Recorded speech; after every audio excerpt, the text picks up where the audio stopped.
आप विभिन्न प्रकार के पदार्थ देख सकते हैं। तो ये पत्तियाँ, पेड़ की छाल, ये इमारतें, ये सभी ठोस है, ये सॉलिड्स है। आप यहाँ पानी भी देख सकते हैं जो कि एक द्रव होता है, एक लिक्विड होता है। और आप अपने आसपास मौजूद हवा को भी महसूस कर सकते हैं जो कि गैस होती है। आमतौर पर पदार्थ 3 अवस्थाओं में पाए जाते हैं: ठोस, द्रव और गैस, सॉलिड, लिक्विड और गैस। इस वीडियो में हम ये पता लगाएंगे कि पदार्थ की इन अवस्थाओं में क्या समानता है और इनमें कौन सी चीजें हैं जो भिन्न है। हम देखेंगे कि कणों का जो वितरण होता है उसमें परिवर्तन से कैसे अवस्थाएं बदलती है। तो हम ठोस से शुरुआत करते हैं, सॉलिड से शुरुआत करते हैं। एक किताब, लोहे की कील या पेन या पेंसिल, इन सभी की एक बहुत स्पष्ट सीमा होती है, एक बाउंड्री होती है। आप देख सकते हैं कि वो कहाँ से शुरू हो रहे हैं और कहाँ पे समाप्त हो रहे हैं। ये तरल की तरह बहते भी नहीं है, इसलिए हम कह सकते हैं कि ठोस पदार्थों का आकार यानी उनका जो शेप होता है और आयतन यानी जो वॉल्यूम होता है वो निश्चित होता है, वो स्थिर होता है। साथ ही एक ठोस को संपीड़ित करने का प्रयास करिए, उसे कंप्रेस करने का प्रयास करिए और आप पाएंगे कि आप ऐसा नहीं कर पाएंगे। इससे पता चलता है कि ठोस पदार्थ असंपीड्य है यानी इनकम्प्रेसिबल होते हैं। ये तथ्य कि ठोस पदार्थों का आकार और आयतन निश्चित होता है और उन्हें संपीड़ित नहीं किया जा सकता है, यही उन्हें कठोर यानी रिजिड बनाता है। लेकिन ठोस पदार्थ ऐसे गुण क्यों दर्शाते हैं? इसका क्या कारण है?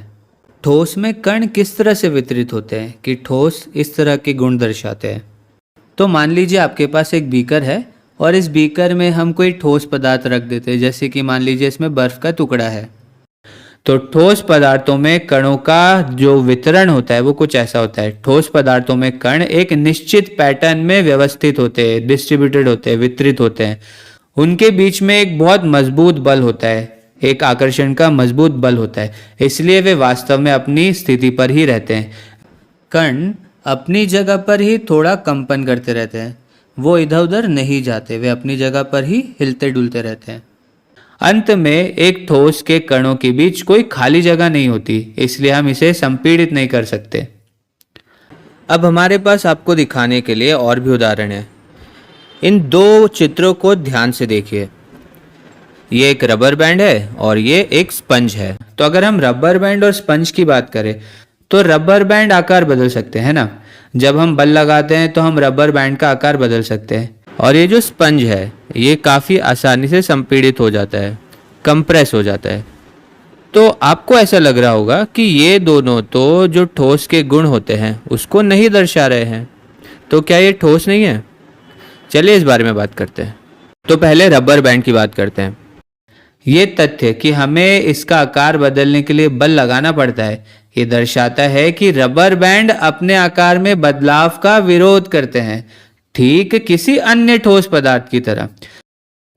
तो बात बस इतनी सी है कि इस रबर बैंड का आकार बदलने के लिए जो बल हमको लगाना पड़ रहा है वो किसी अन्य ठोस, मान लीजिए कोई पुस्तक है, तो उस पुस्तक का आकार बदलने के लिए हमें जो बल लगाना पड़ रहा है उससे वो काफ़ी कम है। यानी कि रबर बैंड को हम कम बल लगाकर उसका आकार बदल सकते हैं, लेकिन पुस्तक के लिए हमें ज़्यादा बल लगाना पड़ेगा उसका आकार बदलने के लिए।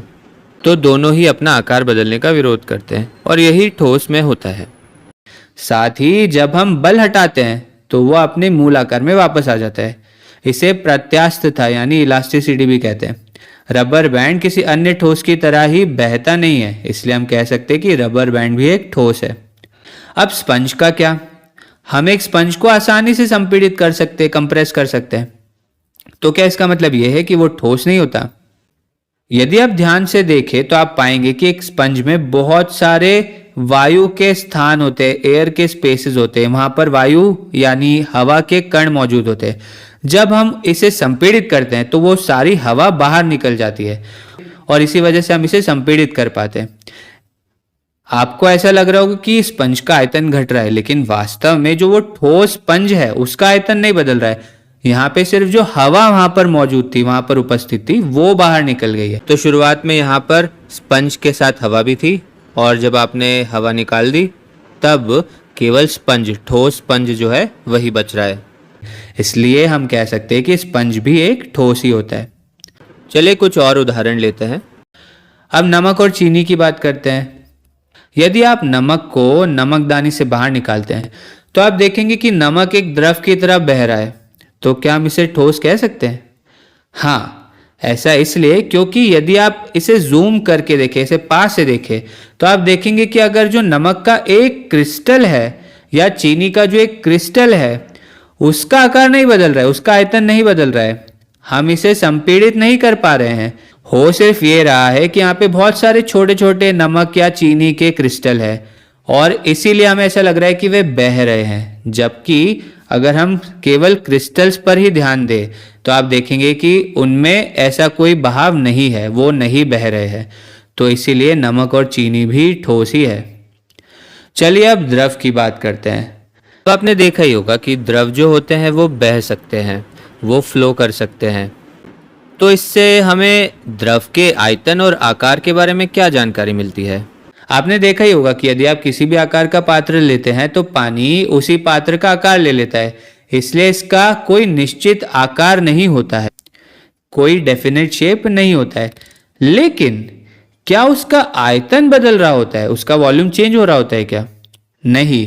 भले ही पानी अलग अलग पात्रों में अलग अलग आकार में बदल जाए लेकिन उसका आयतन एक निश्चित ही होता है, वो स्थिर ही रहता है, वो बदलता नहीं है। तो द्रव में आकार बदलता है लेकिन आयतन निश्चित रहता है, स्थिर रहता है। अब संपीड्यता का क्या, कंप्रेसिबिलिटी का क्या? यदि आप किसी द्रव को संपीड़ित करने का प्रयास करते हैं, जैसे मान लीजिए पानी से भरे गुब्बारे को, तो आप इसे कुछ हद तक संपीड़ित शायद कर पाए लेकिन आप इसे पूरी तरह से संपीड़ित नहीं कर पाएंगे। तो द्रव कुछ हद तक ही संपीड्य होते हैं, कंप्रेसिबल होते हैं। तो आप ऐसा भी कह सकते हैं कि इनकी संपीड्यता ठोस पदार्थों से ज़्यादा होती है लेकिन गैस के कंपैरिजन में काफ़ी कम होती है। चलिए विसरण की भी बात करते हैं, डिफ्यूजन की भी बात करते हैं। तो द्रव के बारे में एक और दिलचस्प बात करते हैं। तो आप ये सभी जलीय जंतु को देख रहे हैं पानी में। अब इन्हें ऑक्सीजन कहाँ से मिल रही है? तो गैसें द्रव में घुल सकती है, उसके साथ मिल सकती है और इसे वास्तव में विसरण यानी डिफ्यूजन कहते हैं। तो यहाँ पर ऑक्सीजन पानी में घुली हुई है और फिर जलीय जंतु जीवित रहने के लिए उस ऑक्सीजन का उपयोग करते हैं। ठोस भी द्रव के अंदर घुल सकते हैं, मिल सकते हैं और इसे भी आप विसरण कह सकते हैं। विसरण तब होता है जब दो अलग अलग प्रकार के परमाणु एक दूसरे के साथ घुल मिल जाते हैं। तो विसरण तब होता है जब दो या दो से अधिक परमाणु या अणु एक दूसरे के साथ घुलते हैं, मिक्स होते हैं। तो ठोस भी द्रव में घुल सकते हैं और गैस भी द्रव में घुल सकती है। तो किसी द्रव में एक ठोस के घुलने का एक उदाहरण देखते हैं। तो मान लीजिए आपने पोटेशियम परमैंगनेट का क्रिस्टल लिया और उसे पानी के बीकर में डाल दिया। तो कुछ ही देर में आप देखेंगे कि ये जो क्रिस्टल होगा वो घुल जाएगा पानी में और धीरे धीरे वो पानी में फैलता जाएगा, घुलता जाएगा। ये विसरण का ही एक उदाहरण है क्योंकि यहाँ पर दो अलग अलग तरह के परमाणु या अणु घुल रहे हैं, मिक्स हो रहे हैं। तो पोटेशियम परमैंगनेट के मामले में ठोस द्रव में मिल रहा है और जब पानी में ऑक्सीजन घुलती है उसी की वजह से ये जीव जंतु सांस ले पाते हैं। तो उसमें हम देख रहे हैं कि गैस जो है वो द्रव में घुली हुई है, मिक्स हो गई है। तो द्रव के ये सारे गुण होते हैं लेकिन प्रश्न ये है कि द्रव ये सारे गुण क्यों दर्शाता है। तो चलिए देखते हैं कि परमाणुओं के स्तर पे क्या हो रहा है। द्रव में कण किस तरह से वितरित है। द्रव में कण एक निश्चित या एक फिक्स पैटर्न में वितरित नहीं होते हैं। कण एक दूसरे के आसपास फिसलते रहते हैं, घूम सकते हैं एक दूसरे के आसपास, लेकिन वे अभी भी पात्र के बाहर नहीं जा पाएंगे। वे इस आयतन के भीतर ही सीमित रहेंगे, उनका आयतन नहीं बदलेगा। इससे पता चलता है कि उनका वास्तव में कोई निश्चित आकार तो नहीं है लेकिन उनका एक निश्चित आयतन है, उनका एक स्थिर आयतन है और इन कणों के बीच में थोड़ी सी खाली जगह होती है, इसीलिए ये कुछ हद तक संपीड़ित हो सकते हैं। ये तथ्य कि इन कणों के बीच कुछ खाली जगह होती है, ये अन्य प्रकार के तत्वों के परमाणुओं को इस स्थान पर कब्जा करने के लिए जगह देता है और यही विसरण का, डिफ्यूजन का कारण है। तो जैसे हमने पोटेशियम परमैंगनेट के मामले में देखा था या फिर जब गैस पानी में घुलती है तब देखा था, तो ये जो जगह है बीच में जो खाली स्पेसेस है वहाँ पर पोटेशियम परमैंगनेट के परमाणु जा सकते हैं, घुल सकते हैं। उसी तरह से गैस भी यहाँ पर घुल सकती है, मिक्स हो सकती है। तो उम्मीद है कि आपको ये देखकर समझ में आ गया होगा कि द्रव इस प्रकार के गुण क्यों दर्शाते हैं। अब गैसों की बात करते हैं। तो इन्हें देखना मुश्किल होता है जब तक कि गैसों में कुछ रंग ना हो, लेकिन विभिन्न प्रकार की गैसें आपके दैनिक जीवन का हिस्सा होती है। जब आप एक एलपीजी सिलेंडर देखते हैं तो उसमें काफी मात्रा में गैस संपीड़ित होती है। गैसों का पहला मुख्य गुण यही है कि वे वास्तव में अत्यधिक संपीड्य होती है, हाईली कंप्रेसिबल होती है। यदि आप हवा से भरा गुब्बारा भी लेते हैं तो आप इसे बहुत आसानी से संपीड़ित कर सकते हैं, और अगर उसे आपने ज़्यादा संपीड़ित कर दिया, उस पर ज़्यादा बल लगा दिया, तो वो गुब्बारा फूट भी जाता है। अगर हम आकार और आयतन की बात करें तो क्या, तो यदि आपके पास किसी पात्र में गैस है तो ये पूरे आयतन में फैल जाएगी, पूरे आयतन में भर जाएगी। इसका मतलब यह है कि न तो इसका निश्चित आकार होता है और न ही स्थिर आयतन। इसके अलावा दो विभिन्न प्रकार की गैस एक दूसरे के साथ आसानी से मिल भी सकती है, इसलिए इनमें विसरण भी होता है।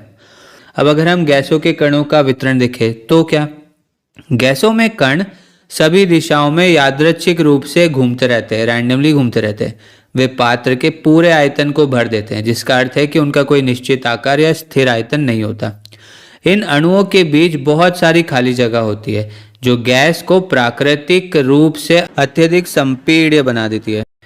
इसके अलावा गैस में विसरण भी बहुत आसानी से होता है। आपने इसका अनुभव भी किया होगा जब आपके आसपास कुछ पक रहा होता है, कुछ बन रहा होता है, या मान लीजिए आपने कोई परफ्यूम को छिड़का, तो आप देखेंगे कि आप कुछ ही देर में उसे सूंघ पाएंगे। ये कैसे संभव है? आपके आसपास पहले से हवा मौजूद है। जब कुछ पकड़ा होता है या परफ्यूम से स्प्रे किया गया होता है तो उन दोनों चीज़ों के गैस के जो कण हैं वो आसपास के ऑक्सीजन या हवा के साथ मिल जाते हैं और फिर ये आपकी नाक तक पहुंच जाते हैं। ये विसरण का एक उदाहरण है। तो इससे पता चलता है कि गैसों में भी विसरण हो सकता है।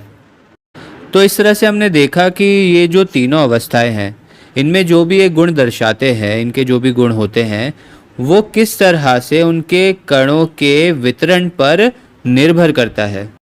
तो संक्षेप में, ठोस में क्या होता है? निश्चित आकार और स्थिर आयतन, और ये संपीड्य नहीं होते, कंप्रेसिबल नहीं होते हैं। द्रव में क्या होता है? स्थिर आयतन होता है लेकिन निश्चित आकार नहीं होता, और एक कुछ हद तक संपीड्य होते हैं। गैसों का क्या?